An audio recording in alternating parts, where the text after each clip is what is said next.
One of the things I've talked in the past about is how money does not solve our problems.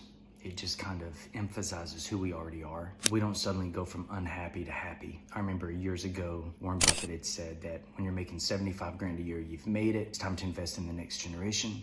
And then more recently, Gary Vaynerchuk said that when he started making 100 grand a year, he stopped doing things for money. And I've learned the reason that is because we value our time now more than anything. Time is more valuable than money. Now, I grew up as an 80s kid and I was always taught time is money. But I've learned in my own life experience that time is actually more valuable than money because you can use time to exponentiate the money that you already have. Not only that, but you can always make money back, but you can't make time back. Once time is spent, it's gone. I'd been at a firm for a couple of years and one of my colleagues asked me if I wanted to go out to lunch. I said, yeah. We went to not an expensive restaurant, but it's the kind of restaurant that you would go out on a date to. During the meal, we had a cocktail. While we were enjoying the meal, I just stopped for a second. And I remember looking at the cocktail and I was about to bring it to my mouth. And I remember thinking, I went to this nice place and had cocktails at lunch. And I didn't have to check my bank account before I did it. Whereas my entire life before then, I'd always looked at my bank account. I grew up very blue collar. I grew up in a home where if you wanted to make some extra cash, you mowed grass. That would be outside your full-time job. But when I came to an understanding that I wasn't going to have to check my bank account anymore, and I knew that I was stable financially, I was on track to retire just fine, I didn't suddenly become happier. All it really did is gave me some peace of mind that this was going to be something I wasn't going to have to worry about. I was still going to have to work. I was still going to have to show up every day and do the work,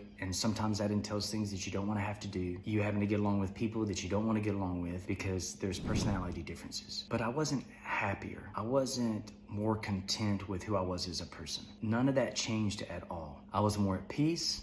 I knew that I could have a little bit more fun, but that's the extent of the changes that took place. And maybe that's why it's commonly said among the wealthy that when you give money to somebody, you see more of who they truly are come out. They're exposed in a louder fashion. For example, they're not a good person and they're given a lot of money. They're going to be even louder at not being a good person. The point that I want to make is there's not a 180 shift. You're not this kind of person that when you come across money or you come across financial stability, you're suddenly like that. That's not how that plays out. The reason why I say that is there's this general belief that I hear often that once I get here, once I do blank, I'll be happy. And I would just challenge you to say that if you're not already happy now, you're not going to be happy when you get there or get that item. You got to start working on this right now. Whether you're poor or rich, doesn't matter. You got to start working on that mindset.